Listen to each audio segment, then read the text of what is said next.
오전 일부 예배 때도 대답이 크지 않았습니다. 그래서 아이고 안 평안하게 사셨구나 했는데요. 평안하셨으면 좋겠습니다. 서로에게 축복하며 인사하겠습니다. 평안하시길 바랍니다. 한 번 더 인사하겠습니다. 웃고 삽시다. 밝은 마음으로 하나님 앞에 나와서 은혜 받으러 왔으니까 힘있게 또 우리가 서로 또 이렇게 웃고 환한 마음으로 하나님 앞에 영광 올려드리는 예배 시간이 되셨으면 좋겠습니다. 한 주간 동안 평안하셨습니까? 감사합니다. 하나님 은혜로 여기까지 왔습니다. 비록 힘들고 여러 가지 아픔이 있고 고통이 있다 할지라도 하나님이 여기까지 인도해 주셨습니다. 앞으로도 인도하실 겁니다. 그 하나님 바라보며 힘내셨으면 좋겠습니다.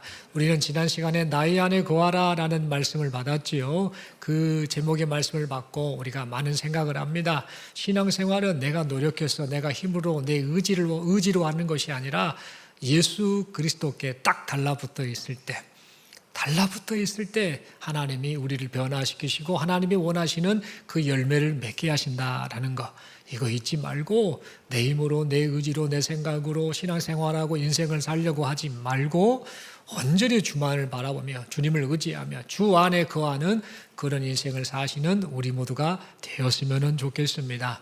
특별히 두 가지의 특징을 우리가 살폈었지요.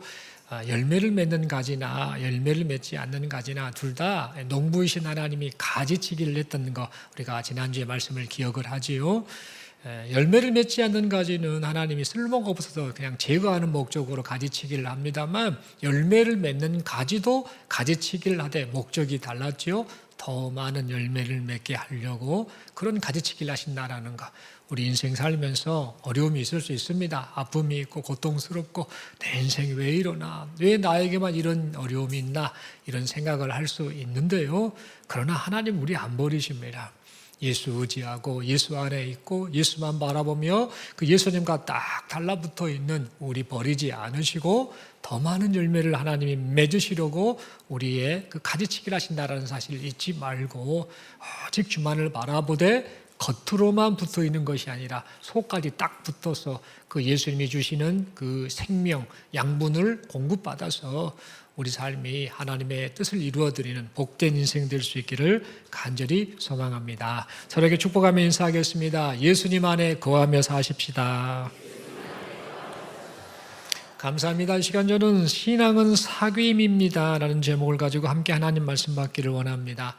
여러분, 사람이 이성을 만나게 되면은요, 또 만나서 사귀게 되면 그 사람에게서 나타나는 독특한 특징이 있습니다. 어떤 특징이 있느냐면 누군가와 사귀게 되면 그 사람이 자꾸 생각이 납니다. 또 목소리가 계속 듣고 싶어집니다. 그래서 전화를 자주 하게 되지요. 또 자주 만나고 싶어 합니다. 게다가 만나면 시간 가는 줄 모르고 그 시간을 보냅니다. 또 그렇게 긴 시간 동안 만났음에도 시간이 왜 이렇게 짧아라고 생각을 합니다. 또 헤어지면 또 보고 싶어서 또 연락하고 내일 만날까 모레 만날까 계속해서 그런 또 만나고 싶어하는 그런 반응을 보입니다. 이렇게 사귀게 되면 어떻게 되는가? 사랑에 푹 빠지게 되지요. 사랑에 빠지면 사람이 또 어떻게 됩니까? 상대방이 좋아하는 것을 하려고 합니다. 이 사람이 이걸 좋아하대 라는 것을 생각하며 그 사람이 좋아하는 것을 하려고 하지요. 또 상대방이 좋아하는 음식이 뭔지를 면밀히 기억을 합니다. 딱 살펴보면서 저 사람이 이걸 좋아하구나, 이 음식 좋아하구나 라고 하며 그 음식을 같이 먹든지 그 음식을 만들든지 하면서 그 음식을 기억을 합니다. 또한 상대방이 싫어하는 행동은 하지 않습니다. 이랬을 때 이 사람이 이걸 싫어하더라라는 것을 알고는 그것을 하지 않으려고 합니다. 너 꼭 그렇게 해야 돼? 나와 사귀려면, 나와 만나려면 너 꼭 그렇게 해야 돼? 그렇지 않으면 안 만날 거야 라고 그런 말을 하지 않아도, 시키지 않았는데도 누군가와 사귀고 그 사람을 사랑하게 되면 이상하게 그 사람, 상대방에 맞춰서 삶을 살게 됩니다. 왜 이런 반응을 보이는가? 바로 사랑하기 때문입니다. 여러분, 이처럼 이 사귐이라고 하는 것이 사람을 이렇게 바꾸어 놓습니다. 참 멋진 모습으로, 귀한 모습으로 바꾸어 놓습니다. 여러분, 그런데 신앙도 마찬가지입니다. 신앙도 이 사귐이 있는 것이 바로 신앙이다라는 겁니다. 하나님을 진실하게 사랑하는 사람, 즉 하나님과 사귀는 사람은 하나님께서 무엇을 기뻐하시는지에 관해 관심을 가지고 삽니다. 그래서 순간순간을 하나님께서 보시기에 예쁜 마음, 하나님께서 보시기에 예쁜 태도로 삶을 살아갑니다. 그 결과 삶이 하나님의 기쁨이 되고 하나님의 뜻을 이루어드리는 삶이 되지요. 오늘 본문의 말씀을 보니까 우리가 이런 삶을 살았으면 좋겠다라는 그런 바람을 가지고 하나님과 사귀는 존재가 되라라고 하는 그 말씀을 오늘 이 본문은 우리에게 말해주고 있습니다. 오늘 이 요한일서 말씀은 사도 요한이 기록했는데요. 사도 요한이 기록한 이 요한일서가 기록될 당시에는 영지주의라고 하는 이단이 성도들을 미혹하고 있었습니다. 영지주의를 간단하게 말씀드리면 헬라 사상, 이런저런 잡다한 사상에다가 성경을 적당하게 인용을 해서 성도들의 신앙을 흔들어 놓는 거짓 사상인데, 오늘날 많은 이단들이 있죠. 이 시대에도 이단들이 있는데 이 이단들의 뿌리가 바로 영지주의라고 보시면 됩니다. 이 영지주의는 중요한 그 주장을 하는데, 육체는 악한 것이다, 그리고 영은 선한 것이다 라고 하면서 영육이원론이라고 그러죠. 따로 구분을 딱 지어놔가지고 육신은 악한 거, 영은 선한 거, 그러니까 영적인 것만을 추구해야 돼 라고 하며 금욕주의라든지 극단적인 쾌락주의에 빠지도록 만드는 거짓 가르침의 주장들입니다. 그래서 이들은 예수님이 육신이 악하다고 했으니까 예수님이 육신을 입고 왔다라는 것은 어떻게 그게 가능한가? 예수님이 악한 이 육신을 입고 이 세상에 왔다라는 것은 말이 안 된다. 왜냐? 육신은 악하니까 예수님이 육신의 몸을 입고 이 땅에 오는 것은 옳지 않아라고 그렇게 주장했습니다. 다시 말해 그들은 예수님의 성육신, 육신을 입고 이 땅에 오신 것을 부인했던 것입니다. 그러자 성도들 중에는 영지주의의 이 거짓 가르침에 속아서 예수님의 그 대속의 사건, 인간의 죄 문제를 해결하신 그 십자가 사건을 믿지 못해 구원관이 흔들리는 사람들이 생겨났습니다. 그래서 이 사도 요한은 예수님이 실제로 육체를 입고 이 세상에 오셨다라는 사실을 분명히 말했습니다. 그리고는 그 예수님에 대해서 목격자가 있다라고 말하면서 많은 제자들이 예수님을 직접 만났다, 그리고 예수님의 말씀을 직접 들었다, 그 예수님을 직접 보았다, 그리고 예수님을 손으로 만졌다라고 하며 예수님이 실제로 이 세상에 육신을 입고 오셨음을 증언했습니다. 사도 요한이 이렇게 말을 했던 것은 성도들의 신앙이 흔들리지 않기를 바랐기 때문입니다. 이렇게 말한 이 사도 요한은 성도들이 자신처럼 하나님과 사귐이 있기를 바라며 계속해서 말을 하고 있습니다. 그렇다면 여러분, 하나님과의 사귐이 있다라는 것은 어떤 상태를 말할까요? 사귐이 있다, 하나님과 사귄다라는 것은 어떤 상태를 말할까요? 여러분, 이 사귐이다라는 이 단어는, 사귐이라는 이 단어는 헬라어로 코이노니아라는 단어를 씁니다. 이 코이노니아의 단어의 뜻은 단순히 그냥 어떤 침묵하다, 단순히 잠깐 교제하다, 이런 의미를 가지고 있지 않습니다. 코이노니아는 생명과 소유를 함께 나누는 깊은 연합이 된 상태를 바로 코이노니아, 사귐으로 번역된 코이노니아라는 단어다라는 겁니다. 이것을 다른 말로 표현하자면 우리 지난주에 배웠지요. 요한복음 15장 4절에 보니까 예수님이 말씀하셨지요. 내 안에 거하라, 나도 너희 안에 거하리라라고 말씀하셨는데, 이 말씀처럼 예수님과 연합된 상태가 된 것, 이것이 바로 코이노니아, 사귐의 상태다라는 겁니다. 그러므로 하나님과 사귐이 있다라는 것은 결국 예수님으로 말미암아 영생하시는 하나님께 나아갈 수 있는 상태이자 그 예수님으로 말미암아 영원한 생명을 얻게 된 상태, 이 상태가 바로 사귐의 상태입니다. 그러면 여러분, 하나님과의 사귐은 무조건적으로 가능한 걸까? 그냥 교회에 나와서 나 하나님과 사귐라고 그렇게 말하면 되는 걸까? 라는 이 질문을 해볼 수 있죠. 그런데 이 질문에 대해서 그렇지 않다가 정확한 정답입니다. 여러분, 사도 요한은 영생하시는 하나님과의 사귐이 있으려면 반드시 해결되어야 할 문제가 있음을 말해주고 있습니다. 그것은 뭔가 죄 문제가 해결되어야 한다라는 사실을 분명하게 말하지요. 오늘 보면 다음 절인 이 5절을 보면은요, 이렇게 말하고 있습니다. 하나님은 어둠이 조금도 없는 빛이시다라는 그런 표현의 말을 합니다. 이 말은 뭐냐? 빛이신 하나님께 인간이 나아가려면 반드시 인간의 죄 문제를, 어둠의 문제를 해결해야 된다라는 사실을 내포하는 그런 말씀이지요. 다시 말해 죄에 사로잡힌 사람이 거룩하신 하나님께 나아가려면 반드시 죄 문제를 해결받아야 한다라는 그런 의미의 말씀인 겁니다. 그렇다면 여러분 이런 생각을 할 수 있지요. 죄 문제를 해결받지 못한 사람을 두고 하나님과 사귀고 있다라고 말할 수 있을까? 대답은 그렇지 않다라는 겁니다. 그래서 사도 요한은 이 요한일서 1장 6절 말씀을 통해 이런 말을 하죠. 만약 죄 문제를 해결받지 못한 채 하나님과 사귀고 있다라고 말한다고 한다면 그 사람은 거짓말을 하는 것이다 라고 그렇게 말을 합니다. 결국 죄 문제 해결이 하나님과의 사귐이 시작되는 조건임을 우리는 알게 됩니다. 그렇다면 어떻게 해야 이 죄 문제를 해결받을 수 있는가? 그것을 오늘 본문 뒷부분인 7절과 9절을 통해 사도 요한은 말해주고 있습니다. 그 아들 예수의 피가 우리를 모든 죄에서 깨끗하게 하실 것이요 라고 말하고 있고, 9절에 보니까 만일 우리가 우리 죄를 자백하면 그는 미쁘시고 의로우사 우리 죄를 사하시며 우리를 모든 불의에서 깨끗하게 하실 것이요 라고 말을 하고 있습니다. 이 말씀대로 하나님과의 사귐이 있는 존재가 되려면 뭐가 필요한가?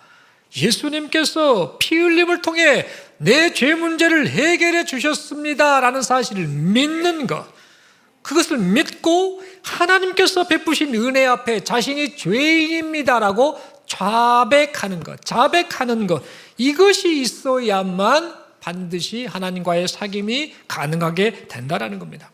여러분 여기서 이 자백으로 번역된 이 말은요, 헬라어로 호몰로게오라는 단어를 씁니다. 자백, 호몰로게오인데요, 이 호몰로게오라는 단어의 본뜻이 뭐냐면요, 같은 말을 한다라는 그런 의미를 가지고 있습니다.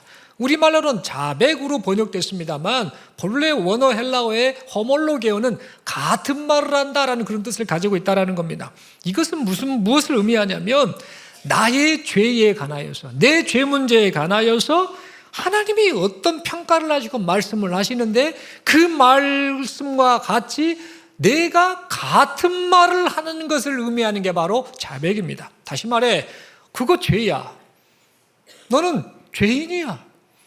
너는 죄 문제 해결받지 못하면 사망에 떨어져 심판을 받아야 돼. 그 죄 문제 해결하려고 내가 아들인 예수를 보냈어. 예수의 십자가 고난을 통해 인간의 죄 문제를 해결했어. 그것을 믿는 자에게는 영원한 생명을 줄 거야 라고 하나님이 말씀하시는데, 그 하나님의 말씀에 대해서 같은 말로 맞습니다. 하나님, 저는 죄인입니다. 저는 하나님이 아니고서는 제게 영생이 없고 저는 사망에 떨어질 존재입니다. 하나님이 보내신 예수 그리스도, 그분이 아니고서는 제게 희망이 없습니다. 이를 어쩌면 좋습니까? 저를 불쌍히만 여겨주옵소서. 하나님의 말씀이 옳습니다. 저를 살려주옵소서라고 동일한 말을 하는 것, 호몰로게오, 같은 말을 하는 것, 이것이 바로 자백이다라는 겁니다. 다시 말해 변명하지 않고 숨기지 않고 하나님 맞습니다. 하나님의 말씀대로 제가 죄를 지었습니다. 제가 죄인입니다라고 자백하는 것, 이것이 바로 호몰로게오, 이것이 바로 하나님과의 사귐을 여는 근본 열쇠다라는 겁니다. 이 과정을 거쳐야 사람은 비로소 하나님과의 사귐이 시작되게 됩니다. 그러므로 영생하시는 하나님과의 사귐이 있어서 영원한 생명을 얻기 원한다라고 한다면요, 이 시간 여기 모여 있는 우리 모두는요, 이런 고백을 해야 됩니다. 하나님께서 은혜로 저를 찾아오셨습니다. 저는 스스로 죄 문제를 해결하지 못하는 죄인일 뿐입니다. 예수 그리스도께서 저를 위해 피 흘리시고 저의 죄 문제를 해결해 주심을 믿습니다라는 이 자백을 해야 될 줄로 믿습니다. 어떤 사람들은 이런 생각을 할 수 있죠. 나는 이미 자백했어요. 옛날에 다 그런 신앙 고백했고 내가 구원의 확신이 있고 뭐 그러는데 굳이 자백할 필요가 있겠습니까? 라고, 또 할 필요가 있겠습니까? 라고 생각할 수도 있는데 그렇지 않습니다. 이미 이러한 자백을 한 성도라 할지라도 다시 한번 자백하고 수시로 자백하면서 우리 자신이 하나님과 사귀고 있는 중임을 재확인하기 바랍니다. 이게 제일 중요한 겁니다. 나는 하나님과 사귀어요 라고 말하는데 그 사귐의 시작은 예수를 바라보며 자백할 때에 그게 시작된다라는 거. 교회를 나와서 예배를 드리고 신앙생활하고 그래서 모두가 다 하나님과 사귀는 것 같은데 그렇지 않다라는 겁니다. 분명한 조건이 있습니다. 자백이 있어야 된다는 겁니다. 나는 죄인입니다. 하나님의 말씀대로 같은 말로 호몰로게요. 내가 죄인입니다. 하나님의 말씀이 맞습니다. 제가 죄인입니다. 저를 불쌍히 여겨 주옵소서라는 이 고백이 있는 것, 이것이 있어야 한다는 겁니다. 이미 한 번 했다고 해서 더 이상 안 해도 된다가 아니라 매일매일 순간순간마다 이 고백을 하며 살아야 합니다. 나는 하나님을 떠나서는 살 수 없습니다. 주 예수가 아니고서는 내 죄 문제가 해결되지 못합니다. 주 예수가 아니고서는 저는 사망과 저주에 떨어질 뿐입니다. 나를 불쌍히 여겨 주옵소서라고 이렇게 계속해서 자백하는 이 확인. 그래서 내가 하나님과 지금 사귀고 있습니다. 사귀고 있는 중입니다라는 사실을 재확인하는 과정이 필요한 것입니다. 그렇다면 여러분, 하나님과의 사귐이 이렇게 시작되면 그 사람은 어떤 삶을 살게 될까요? 그것은 이미 서두에 말씀을 드렸죠. 사람이 누군가와 사귀게 되면 어떻게 되냐면요, 그 사람한테 다 맞춥니다. 그 사람이 좋아하는 것을 하려고 하죠. 왜냐하면 자기가 사랑하는 사람이니까, 그 사람이 좋으니까 그 사람에게 막 맞춥니다. 여러분, 이처럼 우리가 하나님과 사귀게 되면은요, 어떻게 되느냐면 하나님이 좋아하시는 삶을 살게 됩니다. 마음 씀씀이도 행동하는 것도 하나님이 좋아하시는 그런 삶을 살게 됩니다. 즉 하나님이 명하신 거, 나는 이랬으면 좋겠다, 나는 너를 구원했는데 나는 네가 이렇게 살았으면 좋겠다라고 주신 계명 있죠. 그 계명을 지키는 삶을 살게 됩니다. 그래서 하나님을 사랑하니까, 하나님께 맞추다 보니까 계명을 지키되 의무감으로 지키지 않습니다. 계명을 지키되 기쁨으로 지키게 됩니다. 이 원리를 우리 주님이 이미 말씀하셨습니다. 요한복음 14장 15절 말씀이지요. 너희가 나를 사랑하면 나의 계명을 지키리라. 사랑하니까, 주님을 사랑하니까 그 주님을 사랑하는 마음으로 주님의 뜻대로 살고 싶은 그런 마음이 통해서 계명을 지키게 된다라는 겁니다. 여러분, 이 말씀대로 하나님을 사랑하기 때문에 계명을 기쁨으로 지키게 되는 겁니다. 그렇다면 여러분, 하나님께서 명하신 계명이 구체적으로 뭘까요? 요한일서 전체 자체가 말을 합니다. 사랑에 관한 이야기를 한다 할 수 있겠죠. 요한일서 2장 7절부터 11절의 말씀을 살펴보면은요, 하나님께서 명하신 계명은 다른 것이 아니라 서로 사랑하는 것, 그것이 바로 하나님께서 우리에게 주신 계명이다라는 겁니다. 그런데 우리 예수님께서도요, 마지막 만찬을 하실 때에 제자들에게 이 말씀을 하셨습니다. 사랑하는 것, 그것이 계명이다. 사랑하는 것, 그것이 계명을 지키는 것이다라는 사실을 말씀해 주셨습니다. 요한복음 13장 34절을 통해 그것이 확인되고 있지요. 새 계명을 너희에게 주노니 서로 사랑하라. 내가 너희를 사랑한 것 같이 너희도 서로 사랑하라. 여러분, 이처럼 누군가가 하나님과의 사귐을 시작하게 되면은요, 어떤 반응이 나오냐면 그 사람은 하나님을 사랑하기 때문에 하나님께서 명하신 대로 서로 사랑하는 삶을 살게 됩니다. 하나님을 사랑하니까 그 사랑이 이웃사랑으로 나타나게 됩니다. 뿐만 아니라 하나님과 사귀니까 그런 반응을 보이는데, 그 하나님과의 사귐이 단순히 하나님과의 사귐으로 끝나지 않고 함께하는 성도들 간의 사귐으로 확대되어 갑니다. 그 결과 그 모습을 지켜보는 사람들 있죠. 주변의 사람들, 세상 사람들이 사랑하며 사는 교회, 사랑하며 사는 성도들, 그들을 보며 감탄하게 되지요. 와, 저 사람들은 정말 우리랑 다르네. 저렇게까지 희생하면서 저렇게까지 사랑하는가? 라고 하면서 나도 저들이 믿는 예수, 나도 저들이 섬기는 하나님 함께 믿어보고 싶네라고 하며 그들이 하나님께로 나오게 된다는 겁니다. 여러분, 실제로 이런 일들이 교회 역사 가운데 수도 없이 있어 왔습니다. 지금도 그런 일들이 많지요. 이렇게 하나님을 사랑하는 마음으로 이웃을 사랑해서 주변에 많은 사람들이 그 사람 때문에 하나님께로 나오는 일들이 비일비재하게 나타나고 있습니다. 그런데 교회 역사 가운데 이런 일이 있었습니다. 주후 2세기, 3세기 때, 이때 로마 제국에 큰 전염병이 있었다고 합니다. 이런저런 바이러스가 돌았든지 아니면 세균이 돌았든지 큰 전염병이 돌았다고 합니다. 큰 전염병이 돌면 어떻게 되지요? 사람들은 우리 조선시대 때 보면 드라마 같은 거 보면 어떻습니까? 사극에서 역병이다 해가지고 입에 딱 마스크 딱 붙이고 막 사람들이 다 격리화 시키지 않습니까? 그래서 접근도 못하게 하고 그 역병에 걸린 그 지역의 사람들은 죽던가 어쨌든 간에 전부 격리시켜서 못 오게 하지 않습니까?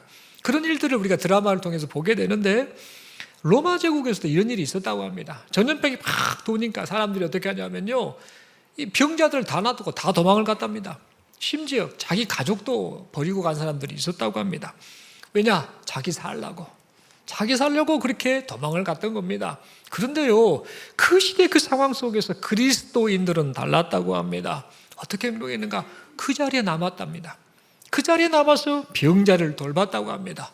그뿐만 아니라 자기랑 아무 상관없고 별로 마음에 좋아하지도 않고 배척하는 그런 이방인 병자까지 돌보는 이런 행동을 했답니다. 여기까지는 좋은데요, 그렇게 이 그리스도인들이 이 병자들을 돌보고 했는데, 도망가지 않고 돌봤는데, 그러다가 안타깝게도 이 그리스도인들이 전염병에 걸려 함께 죽는 경우가 많았다고 합니다. 참 안타까운 일이죠. 그런데 여기서 반전이 일어납니다. 그 모습을 사람들이 다 본 겁니다. 놀라는 겁니다.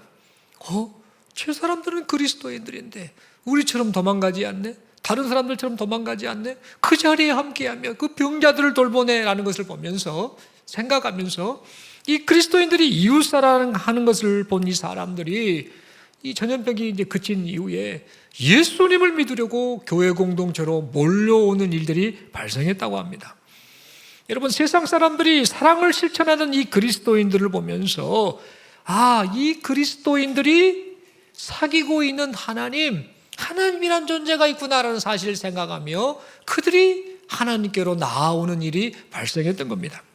여러분, 또 이런 일도 초대교회 가운데 있었다고 하네요. 로마 황제 가운데 율리아누스라는 이 황제가 있는데요, 이 황제가 다른 황제와 마찬가지로 기독교를 참 많이 핍박했다고 합니다. 그리스도인들을 너무 박해했던 그런 황제였다고 합니다. 그런데 이 기독교인들을 박해했던 율리아누스 이 황제가 나중에는 그리스도인들을 인정하는 그런 말을 했다고 하네요. 주 362년경에 아르사키우스라는 사람한테 편지를 보냈대요. 그 편지 내용이 뭐냐면은, 그 갈릴리 사람들 있잖아, 그 사람들, 예수 믿는 사람을 지칭합니다. 그들이 자기네 가난한 사람들을 엄청나게 돌보네. 그런데 자기네 사람들만 돌보는 것이 아니라 우리 로마 사람들, 우리의 가난한 사람들까지 돌보고 있어. 내가 그렇게 박해를 하는데도 그 박해 속에서도 쟤네들은 끝까지 사랑을 실천하고 있어 라고 하며 그리스도인들을 인정하는 그런 편지를 동료에게 보냈다고 합니다. 여러분, 이처럼 하나님과 사귀는 성도들이 사랑을 실천하자 세상 사람들이 하나님께로 나오는 일이 발생을 했습니다. 결국 성도들이 예수님을 통해 하나님과 사귀게 되자 하나님과의 사귐의 결과로 삶 속에서 사랑하는 삶을 살게 되었고, 그 사랑하는 삶이 결국에는 복음 전도의 도구가 되었던 겁니다. 여러분, 요한일서 3장 18절 말씀은요, 우리로 하여금 이런 삶을 살라라고 말하고 있습니다. 하나님과 사귐이 있는 자들 향하여서 말하지요. 자녀들아, 우리가 말과 혀로만 사랑하지 말고 행함과 진실함으로 하자라고 말하고 있습니다. 요한일서 4장 11절을 통해 이렇게 말하지요. 사랑하는 자들아, 하나님이 이같이 우리를 사랑하셨은즉 우리도 서로 사랑하는 것이 마땅하도다라고 그렇게 말을 하고 있습니다. 여러분, 그러므로 우리 모두는요, 사랑하며 사는 것, 사랑하며 사는 것이 하나님과 사귀고 있는 증거라는 사실을 잊지 않기를 바랍니다. 나는 하나님과 사귀고 있어, 나는 하나님과 친해, 그것을 어떻게 할 겁니까? 입으로 떠들어대는 것이 다 그것이 증거일까요? 그렇지 않습니다. 사랑하며 사는 것, 사랑하는 하나님이, 내가 사랑하는 하나님이 원하는 것, 서로 사랑하라고 하신 그 말씀 따라 삶 속에서 사랑하며 사는 것, 그것이 바로 내가 지금 하나님과 사귀고 있습니다라는 그 증거가 된다라는 겁니다. 이 사실을 잊지 말고 이웃을 사랑하는 삶을 통해서 우리가 지금 하나님과 사귀고 있는 중임을 증명하시는 우리 모두가 될 수 있기를 간절히 소망합니다. 여러분, 그런데요, 우리 자신을 보면은요, 하나님과의 사귐 속에서 산다고 하면서 사랑하는 삶을 살지 못할 때가 많음을 보게 됩니다. 내게 상처 준 사람 있죠? 절대 용서 못해요. 내 마음에 들지 않은 사람 사랑하기 참 쉽지 않은 우리 자신을 봅니다. 사랑하고 사는데요, 가만 보십시오. 전부 자기 마음에 든 사람은 사랑을 합니다. 자기 새끼들 안 사랑한 사람이 어디 있습니까? 자기 부모 안 사랑한 사람이 어디 있습니까? 자기 기준에 맞춰서 자기한테 맞는 사람만 사랑하는 우리 모습이지요. 그래놓고 나는 사랑합니다라고 떠들어댑니다. 그런데 하나님이 말씀하신 사랑은 그런 사랑이 아닙니다. 내 편에 드는 사람, 내 마음에 드는 사람을 사랑하는 것이 아니라 그 외의 사람, 원수까지라도 사랑하는 것, 그 사랑을 실천하기 원하신다라는 겁니다. 그런데 실제로 우리 보면은요, 내게 상처 준 사람, 내 마음에 들지 않은 사람에게는 사랑을 실천하지 못하는 우리 자신을 보게 됩니다. 왜 그런가? 불편한 감정, 미운 감정이 우리 안에 있기 때문입니다. 그래서 하나님 보시기에 좋지 못한 모습인지 뻔히 압니다. 아, 이러면 안 되는데 라고 하면서도 사랑을 실천하지 못한 우리 자신의 모습 때문에 괴로워할 때가 많습니다. 이럴 때 우리는 어떻게 해야 될까요? 어떻게 해야 이 하나님의 말씀 따라 사랑하는 삶을 살 수 있게 될까요? 그 사실에 대해서 그 답을 요한일서 4장 10절과 19절에서 말을 해주고 있습니다. 사랑하며 살라는 이 계명을 잘 지킬 수 있는 비결은 바로 다른 것이 아니다. 하나님이 아드님을 희생시키면서까지, 예수님을 희생시키면서까지 너를 사랑해 주신 그 사랑을 기억해라. 그러면 된다. 그것에 푹 빠지면 내가, 하나님이 나 같은 죄를 이렇게까지 사랑하셨는데 내가 용서 못할 것이 무엇인가, 내가 사랑하지 못할 것이 또 무엇인가 라는 그런 생각을 하게 될 것이다 라고 말씀해 주고 있습니다. 요한일서 4장 10절 말씀입니다. 사랑은 여기 있으니 우리가 하나님을 사랑한 것이 아니요 하나님이 우리를 사랑하사 우리 죄를 속하기 위하여 화목제물로 그 아들을 보내셨습니다. 19절 말씀입니다. 우리가 사랑함은 그가 먼저 우리를 사랑하였습니다 라고 말하고 있습니다. 여러분, 이 말씀처럼 하나님께서 우리를 얼마만큼이나 사랑하시는지를 깨달았을 때에 우리가 비로소 하나님과 사귀는 자답게 사랑하는 삶을 살 수 있게 됩니다. 여러분, 실제로 이런 삶을 살았던 사람들이 참 많습니다. 하나님의 사랑을 알고요, 그 사랑 따라 그 사랑을 품고 함께하는 이웃들을 사랑한 사람들이 너무도 많습니다. 어찌 보면 이 자리에 앉아 계신 여러분들 중에도 이런 사랑을 실천하며 살아온 사람들도 많습니다. 그 사람들 가운데에 한 사람을 소개합니다. 여러분, 서서평 선교사라는 사람이 있습니다. 서서평이면 이 양반이 성이 서씨고 서평이니까 어디 한국 사람인가, 남자인가 보다라고 생각할 수 있는데 이분은 한국 사람이 아니고 남자도 아닙니다. 이분은 독일 여자입니다. 독일 여자인데 한국에 선교사로 오신 분입니다. 여자분이고 이름은 서서평인데 본래 이름이 뭐냐면 엘리자베스 요한나 쉐핑이라는 이름을 가진 사람입니다. 한국에 와서 이름을 한국식 이름으로 서서평이라고 불리게 됩니다. 이 서서평 선교사가 본래 쉐핑인데 이름이 서서평이라는 이름의 뜻이 있습니다. 이 서서평 선교사가 성격이 많이 급했다라고 합니다. 그래서 나는 좀 천천히 해야 돼. 너무 급하게 하면 실수해. 급하게 하면 누군가에게 상처 줄 수 있어. 천천히 해야 돼. 천천히 해야 돼. 이런 생각을 가졌다고 합니다. 그래서 서서평이란 이름이 천천히 할 서자에다가 펼서자에다가 평자는 평평할 평자를 써서 조금 느긋하게 천천히 그렇게 살아야 돼 라는 그런 의미를 가지고 한국식 이름 쉐팽이라는 이름이 서서평으로 불리게 됐다고 합니다. 이 여자분은요, 독일 1880년도 비스바덴에서 태어나게 됩니다. 어머니가 3살 때 미국으로 가버렸대요.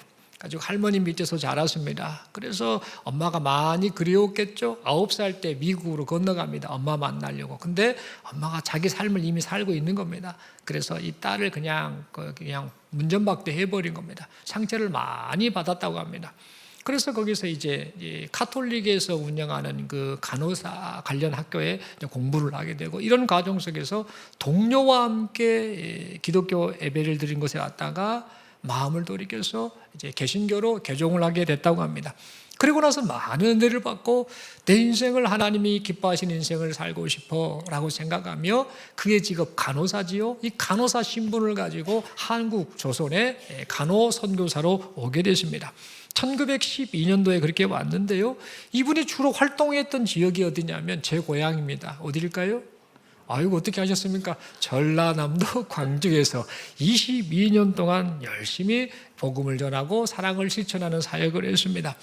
이 서서평 선교사가 학교 하나를 건립했다고 하네요. 전북의 이일학교라고 하는데 이 학교가 오늘날 한일장신대의 뿌리가 되는 학교입니다. 이 학교를 건립하게 된 이유는 뭐냐면 당시에 워낙 가난하니까 공부를 하고 싶은데 가난해서 공부를 못하는 그런 사람들이 많았는데 특별히 여자아이들, 이 아이들이 이제 공부를 해야겠구나 라는 것을 이제 가르쳐야 될 목적을 가지고 이일학교라는 학교를 건립해서 거기에서 여학생들이 많은 학생들이 배출되게 되었다고 합니다. 이 서서평 선교사는 간호사 출신이라고 말씀드렸죠. 와서 뭐 했냐면요, 한센병 환자를 돌봤고 또 거지들 있죠, 다리 밑에 거지들, 여러 거린들, 그들을 돌봤고 또 버려진 여성들을 그렇게 섬겼다고 합니다. 근데 안타깝게도 이 서서평 선교사가 1934년이죠. 그가 한 사역한 지 한 22년 후에 영양실조로 그리고 과로로 그만 생을 마감하고 말았다고 합니다. 그녀의 나이 54세 때지요. 1934년에 그녀가 떠났을 때에 그녀가 남긴 물건이 뭔가를 봤는데요. 그 물건이 뭐냐면 별것 없었대요. 동전 7개, 100원짜리일지 500원짜리일지 오늘날로 말하면 동전 7개, 그리고 곡식가루 2홉, 아주 소량의 이 정도.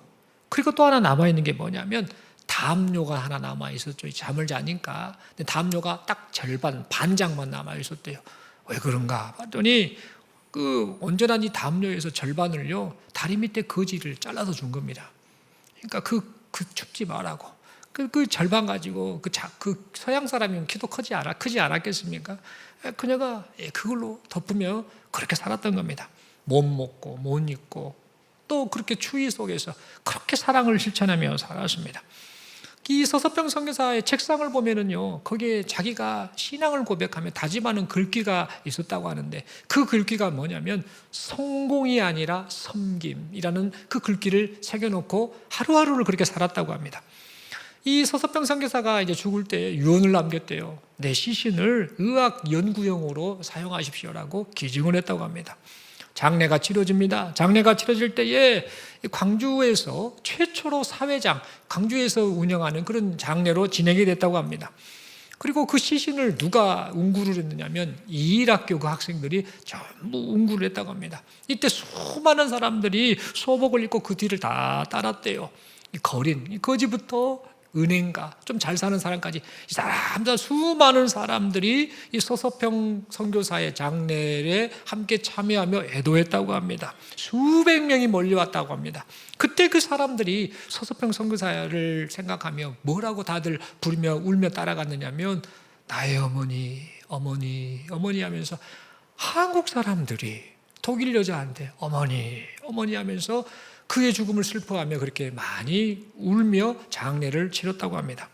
참 귀한 인생을 살았지요. 어찌 보면 세상적 관점에서는 별 볼 일 없고 불쌍한 인생 말로인 것 같은데 하나님이 보시기에 하나님과 사귀는 사람으로서 하나님이 기뻐하시는 인생을 그렇게 살았던 겁니다. 그런데 여러분, 그 인생이 여기서 끝나지 않습니다. 이렇게 죽은 것 같았는데 그 사랑의 모습을 보고 나도 이렇게 살아야겠다라고 헌신한 사람이 있었다고 하네요.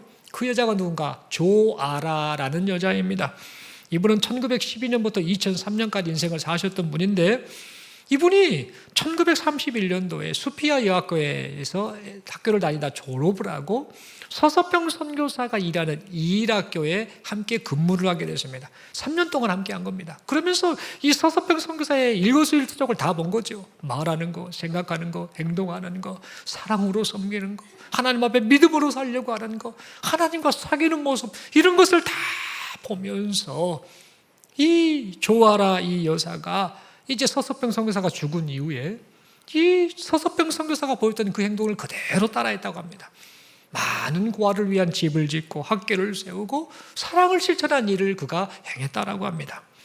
여러분, 하나님의 사랑이 한 세대에서 끝나지 않고 그렇게 다음 세대로 자연스럽게 흘러갔던 것입니다. 여러분, 서서평 선교사는 하나님께서 자신을 얼마만큼 사랑하셨는지를 알았기 때문에 그렇게 이웃을 사랑하면서 하나님과 사귀는 삶을 살았습니다. 그리고 그녀의 삶이 조아라라는 이 여자로 하여금 하나님과 사귀는 삶을 살도록 이끌어 주었습니다.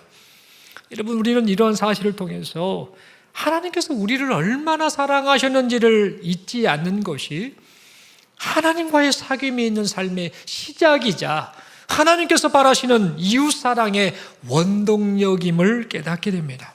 사랑하는 성도 여러분, 우리 하나님은 오늘 이 요한일서 이 본문의 말씀을 통해 우리에게 말씀하시네요. 나와 사귀자. 나와 사귀자라고 지금 우리에게 말씀하십니다. 우리를 향해서 하나님과 사귐이 있는 인생을 살라라고 말씀을 하고 계십니다. 여러분, 이 말씀 앞에 우리 상태를 돌아봤으면 합니다. 여러분, 신앙생활이 뭔가요? 교회 나오시면 되는 건가요? 예배 한번 드렸으면 되는 건가요? 신앙생활이 뭔가요? 교회 와서 조금 땀 좀 흘리고 봉사 좀 하면 되는 걸까요? 신앙생활이 뭘까요? 여러분, 신앙생활을 종교생활로 여기지 않기를 바랍니다. 신앙생활은 사귀는 생활입니다. 하나님과의 사귀는 교제가 있는 것, 그것이 신앙이고 그것이 바로 신앙생활입니다. 사귐이 없는 신앙은 생명력이 없는 겁니다. 겉모양은 그럴싸할지 모르나 그 안에는 생명력이 전혀 없습니다. 신앙생활은 뭐냐? 인격적인 만남이 있는 겁니다. 하나님과의 만남이 있는 겁니다. 하나님과의 만남이 있으려면 내 죄를 자백해야 됩니다. 너는 죄인이야. 예수 없이는 그 죄 문제 해결 못돼. 너는 예수가 아니고는 내게 나올 수 없어라고 말씀하시는 그 하나님의 말씀 앞에 맞습니다. 그렇습니다. 저도 똑같이 생각합니다라고 고백하는 자백, 허몰로게요. 이 자백이 있는 것이 바로 신앙생활입니다. 여러분, 이것이 없으면 하나님과의 사귐이 없는 겁니다. 인격적인 만남이나 사귐이 없는 신앙생활은 바르고 참된 신앙생활이 아닙니다. 생명이 없는 겁니다. 여러분, 그러므로 나와 사귀자라고 하시는 이 말씀 앞에 이 시간 우리 자신을 돌아보기를 바랍니다. 내가 진짜 하나님과 사귀고 있는가? 내가 진짜 하나님을 사랑하고 있는가? 내가 진짜 하나님의 말씀대로 같은 말을 하고 있는가? 즉, 내 모든 죄의 문제에 대해서 자백하고 있는가? 이것을 돌아보시는 우리 모두가 되시기 바랍니다. 그리고 우리 마음 가운데 진짜 내가 하나님을 사랑하는가? 그 마음에 있는지 돌아보기를 바랍니다. 그리고 더 나아가서 하나님 사랑합니다. 하나님 사랑합니다라고 고백하면서 우리와 사귀는 이 하나님으로 인해서 설레고 기뻐하고 행복해하는 그런 인생을 살아가시는 우리 모두가 될 수 있길 바랍니다. 무엇보다도 하나님을 향한 사랑이 깊어졌으면 좋겠습니다. 어제보다 오늘, 오늘보다 내일 우리 인생을 살아가면 살아갈수록 몸은 쇠해지죠. 건강이 약화됩니다. 우리 인생이 체력도 떨어집니다. 기억력도 떨어집니다. 이것저것들이 다 떨어진다 할지라도 세월이 흐르면 흐를수록 하나님을 향한 사랑만큼은 더 깊어지고 더 또렷한 정신으로 그 하나님만을 바라보는, 그 하나님만을 사랑하는 우리 모두가 되었으면 좋겠습니다. 이렇게 하나님을 향한 사랑이 깊어져서 이런 생각을 가지고 살았으면 좋겠습니다. 하나님께서 이렇게 하는 것을 너무너무 좋아하시지. 내 사랑하는 하나님이 이것을 원하셔. 내가 이렇게 할 때 하나님이 얼마나 좋아하실까?